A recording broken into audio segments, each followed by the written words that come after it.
Assalamualaikum warahmatullahi wabarakatuh. Kami dari kelompok 7 yang beranggotakan saya Ilma Nur Afida, yang kedua Alvina Cusnul Aini, dan yang ketiga Vina Istiandista.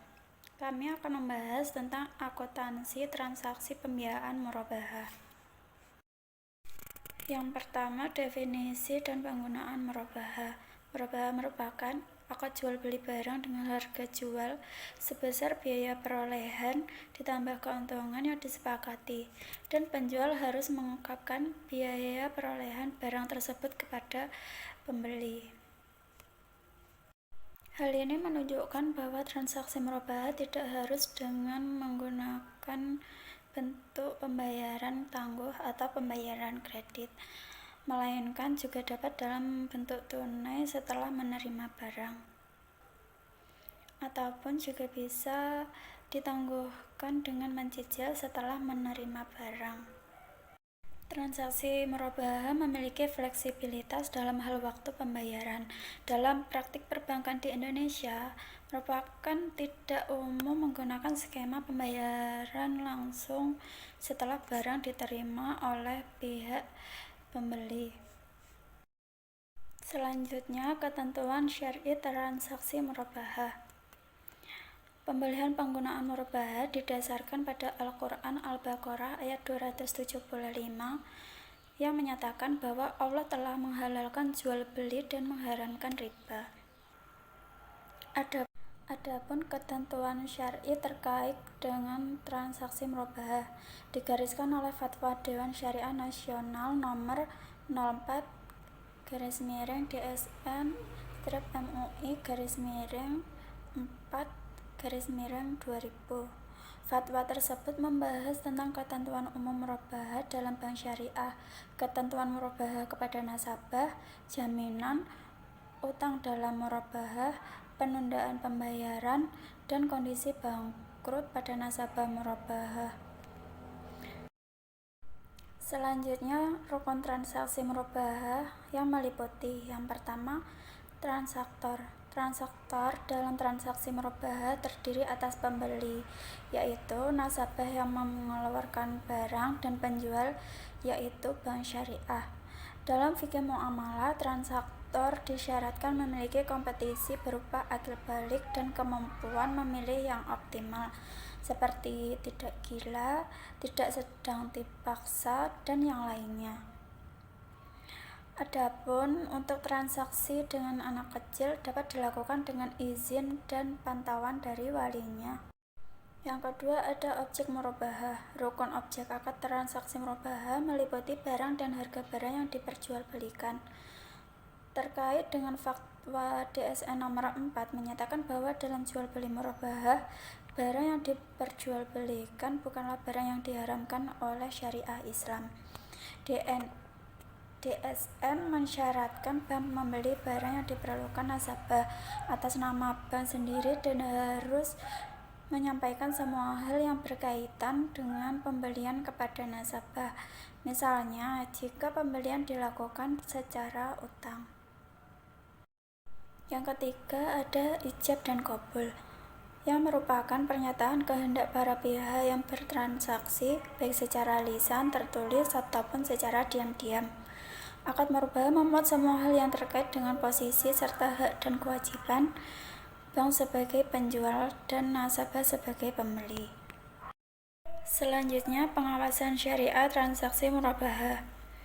Pengawasan tersebut dilaksanakan berdasarkan Surat Edaran Bank Indonesia nomor 8/19/DPPS tahun 2006 tentang pedoman pengawasan syariah yang sebagai berikut. Yang pertama, memastikan barang yang diperjualbelikan tidak diharamkan oleh syariah Islam. Yang kedua, memastikan bank yang menjual barang tersebut kepada nasabah dengan harga jual senilai harga beli. Dalam nasabah membiayai sebagian dari harga tersebut, maka akan mengurangi tagihan bank kepada nasabah. Yang ketiga, meneliti apakah akad wakalah telah dibuat oleh bank secara terpisah dari akad murabahah. Apabila bank hendak mewakilkan kepada nasabah untuk membeli barang tersebut dari pihak ketiga, Akad jual beli barang murabahah harus dilakukan secara prinsip menjadi milik bank yang dibuktikan dengan faktur atau kualitas oleh jual beli yang dapat dipertanggungjawabkan. Nah, yang keempat, meneliti pembiayaan berdasarkan prinsip murabahah yang dilakukan setelah adanya permohonan nasabah dan perjanjian pembelian suatu barang atau aset kepada bank. Selanjutnya, C. Alur transaksi murabahah. 1. Dengan pesanan. Pertama, dimulai dari pengajuan pembelian barang oleh nasabah. Pada saat itu, nasabah menegosiasikan harga barang, margin, jangka waktu pembayaran, dan besar angsuran per bulan. Kedua, bank sebagai penjual selanjutnya mempelajari kemampuan nasabah dalam membayar piutang murabahah. Apabila rencana pembelian barang tersebut disepakati oleh kedua belah pihak, maka dibuatlah akad murabahah. Isi akad tersebut setidaknya mencakup berbagai hal agar rukun murabahah dipenuhi dalam transaksi jual beli yang dilakukan. Ketiga, setelah akad disepakati pada murabahah dengan pesanan, bank selanjutnya melakukan pembelian barang kepada pemasok. Pembelian barang kepada pemasok dalam murabahah dengan pesanan dapat diwakilkan kepada nasabah atas nama bank. Dokumen pembelian barang tersebut diserahkan oleh pemasok kepada bank.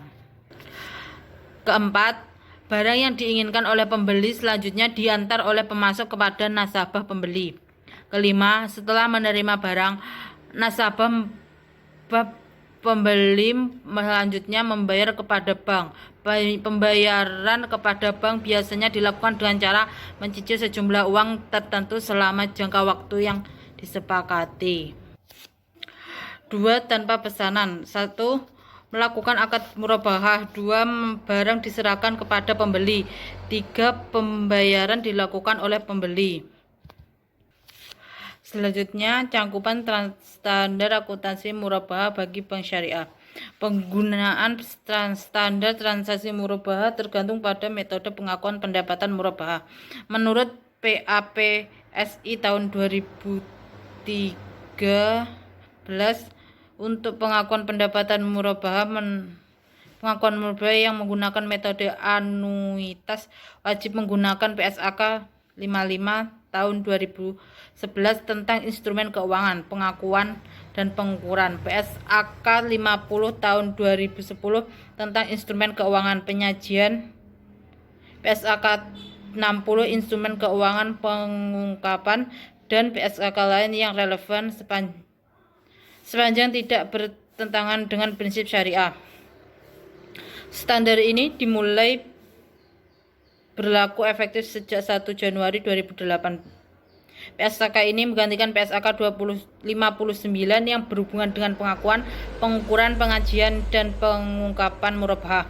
PSAK 102 dapat diterapkan untuk lembaga keuangan syariah seperti bank, asuransi, lembaga pembiayaan, dana pensiun, koperasi, dan lainnya. Di samping itu, PSAK 102 juga diterapkan oleh pihak-pihak yang melakukan transaksi murabahah dengan lembaga keuangan syariah tersebut. Berbagai transaksi yang perlu diakui dalam transaksi ini oleh penjual antara lain penerimaan uang muka murabahah, pengakuan dan pengukuran terkait aset murabahah pada saat perolehan, aset murabahah setelah perolehan jika terjadi penurunan nilai aset atau diskon pembelian. PSAK 102 juga memberikan panduan bagi pembeli akhir. Beberapa hal yang secara khusus diatur dalam standar ini antara lain adalah utang yang timbul dari transaksi, aset yang diperoleh, beban murabahah, diskon pembelian yang diterima dari penjual, denda yang dibayar akibat kelalaian, dan potongan uang muka akibat pembatalan pembelian. Penyajian transaksi murabahah di laporan keuangan. 1. Uang muka murabahah dari pembeli disajikan sebagai liabilitas lainnya. 2. tagihan kepada nasabah atas pembantalan transaksi murabaah di mana uang muka nasabah lebih kecil dari beban real yang dikeluarkan nasabah sebagai piutang call. Yang ketiga, piutang murabaah disajikan sebesar saldo pembiayaan murabaah nasabah kepada bank. 4. Margin murabaah ditangguhkan disajikan sebagai pos lawan piutang murabaah. 5. Beban potongan pelunasan murabaah sebagai pos lawan pendapatan margin murabaah. Dan untuk materi yang terakhir, pengungkapan transaksi murabaah berdasarkan PAPSI 2013. 1. Rincian piutang murabaah berdasarkan jumlah, jangka waktu, jenis, valuta, kualitas piutang, jenis penggunaan, sektor ekonomi, dan cadangan kerugian penurunan nilai.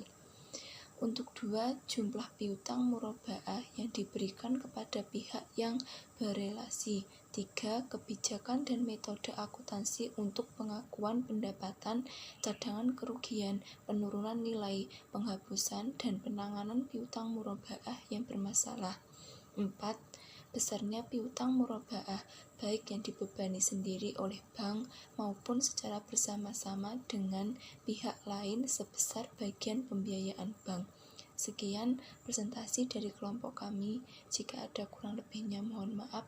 Wassalamualaikum warahmatullahi wabarakatuh.